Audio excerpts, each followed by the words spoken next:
Hi friends, welcome to Team Python series. In this video, we're going to talk about how to install and manage a PostgreSQL database. First of all, why do you require a database? Database is useful to persist the data or state of an application in a storage for the sake of analytics or your business logic implementation, etc. Database makes some of the common tasks very easy and manageable, like data storage with encryption, querying the stored data, creating reports, etc. And almost all practical software systems will require a database to persist the data. Alright, so now what is a PostgreSQL database? Postgres database is actually a powerful open source database where you can store data in tables. We can achieve very robust data integrity with features like foreign key, primary key, uniqueness constraints, data types, enforcing data size limitations or range of values that are permissible for a data type, data triggers, etc. So there are a lot of advanced features also in PostgreSQL database, and it's a completely open source database. So you don't need to worry about the licensing costs because it is open source and free. Alright, now let's talk about installing a PostgreSQL database. In Windows system, you just have to download the installer and then run it. And in Linux based systems, you have some commands you have to run and then you can install PostgreSQL database. In many of the Linux distributions, PostgreSQL database is provided by default, and you can check if the PostgreSQL is installed or not in your Linux system. Like in your Ubuntu system, you can check using the PostgreSQL -v command. You can see if Postgres is already installed. If it is not installed or you want to install some specific PostgreSQL version in your Linux system, you can follow the commands mentioned in the PostgreSQL documentation. I have given you the link here. If you open the link, you can select a specific Linux distribution. Like if you want to see Debian, how to install PostgreSQL in a Debian OS, you can see these are the commands that you have to run in order to install a PostgreSQL database in a Debian system. And the same way they have given the instructions for installing in an Ubuntu system. So you just click on this Ubuntu and you can get to know how to install PostgreSQL using these commands in Ubuntu system. Alright, so now let's talk about how to install this in the Windows system. So in a Windows system, I am giving you the download link here. You just go to this download link, or else in the PostgreSQL site also you can go to the downloads and you can find the download link for Windows installer. And once you get here, you have to download the installer certified by the EDB. So EDB is Enterprise DB, which is the company that supports open source PostgreSQL. And here you can see the free PostgreSQL packages and installers from EDB. And I will download the latest version. And since I'm using a Windows PC, I will download the Windows x86 64 distribution. I will click the download button, so it's getting downloaded. Alright, here you can see I've got my Windows installer exe file, and I'm just going to click on this and open my download, which is the PostgreSQL database installation file. And now I'm prompted with the installer dialog, and I'll just click next to install the PostgreSQL. By default, it's saving the data in the C program files. You can change the data instead. And these are all the components which you want to install in the PostgreSQL setup. And if you don't need the stack builder, you don't need to use it. And here for this demo, I'm installing all the PostgreSQL components. This is the folder where the data is going to be saved, and you have to set the password while actually setting up the PostgreSQL database. So I'm just setting the password, and this is the port. You can leave it like this. So 5433 is the port where PostgreSQL is going to listen for requests. And now PostgreSQL is being installed.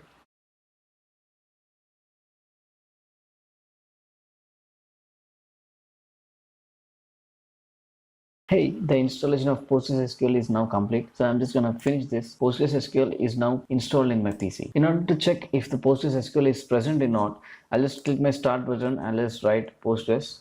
So you can see I've got my PostgreSQL documentation file and all those. So yeah, I've installed PostgreSQL successfully in my computer now. So now let's go to the next steps. The next step is basically administering your PostgreSQL database, which is installed in your server or your computer. Administration means you have to be able to see the database schemas. You should be able to see the database tables. You should be able to create tables, run queries on your database tables using a very simple user interface. And pgadmin is the very useful and awesome tool for the PostgreSQL database administration. During this installation which I've did now, pgadmin was already present, so I just write pgadmin, and you can see I've got the pgadmin 4 desktop app. So I'm just going to open it. Now my pgadmin 4 window is open, and it's asking you to enter your master password. So in order to secure your pgadmin 4 installation, it's just asking your password. So I'm just going to go ahead and create a password for this pgadmin 4 installation.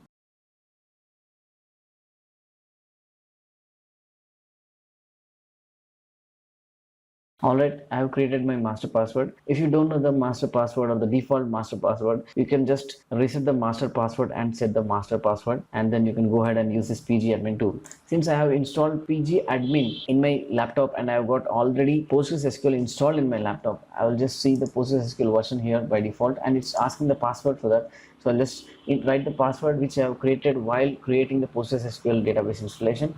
So I'm just gonna click OK with the correct database password, and here you can see I've got a beautiful dashboard of this connected database which is present in my PC.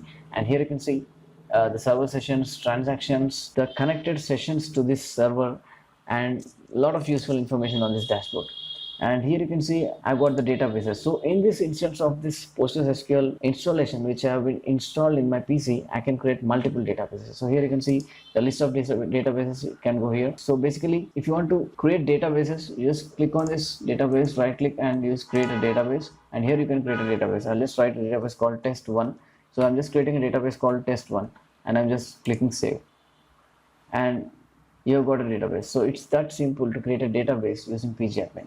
And here, if you want to create new tables in this database, I'll just go to the schemas, public, and inside the public you have a tab called tables, and here just right click and create a table. And here it will ask you the name of the table and some columns which are required in the table. So I'll just write name of the table as test table. You can just name it anything, like if you want to name it as students, you can write the students table. And here if you want to add columns, I'll just create a new column. I'll just name it ID, and I'll say it's a serial. So it's basically a primary key. So I'll just make it a primary key, and I'll make it not null.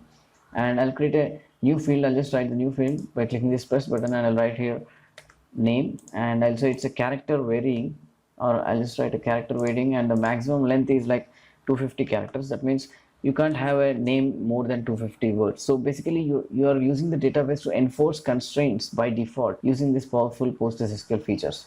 And I'll even say that this is a not null. That means you can't have empty name entries in this database.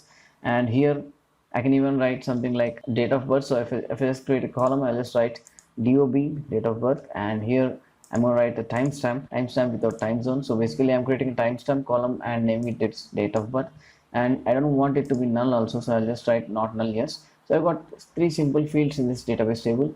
And here if you want to make a constraint that name should be unique, you can even go to the constraints tab, and you can create a constraint for the uniqueness. Create the plus button here and write name unique students. You can write anything. And now while editing this constraint, add columns here. So I'll just go to definition and add the columns. I'll just write name, and I'm telling that name is unique. So I've just kept the name column here, and now it's okay. So I've created a new constraint which is a unique constraint, and I'm telling the name as name unique students, and I'm telling the column name should be unique.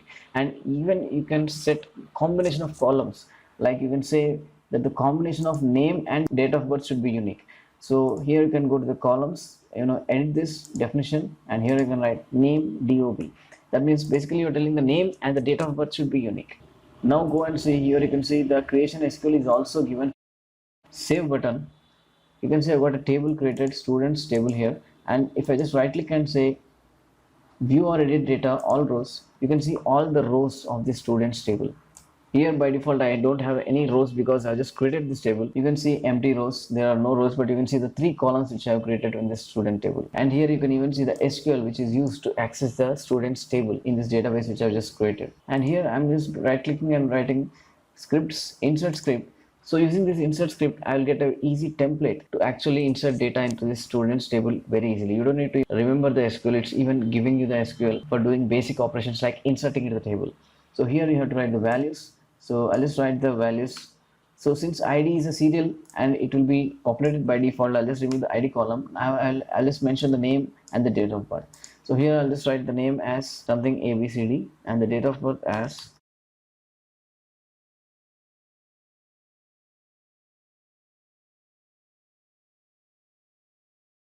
so I've given the values name as ABCD and date of birth as 10th Jan 00 hours. So basically I'm just creating a simple insert script to insert a row into this students table. So I'll just run this query. To run this query, you just have to click this play button here. I'll just click the play button, execute this. So I'll just run this, and you can see query returned successfully in 137 milliseconds, and one row has been inserted.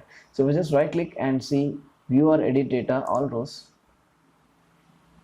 Now you can see my row inserted in this database. So this way, using this pgadmin database administration tool, you can very easily administer your database, delete, create rows, delete or create database, update your database tables, values. So you can do a lot of things using this pgadmin database administration tool. So in order to just maintain a simple database, pgadmin 4 is a very great tool.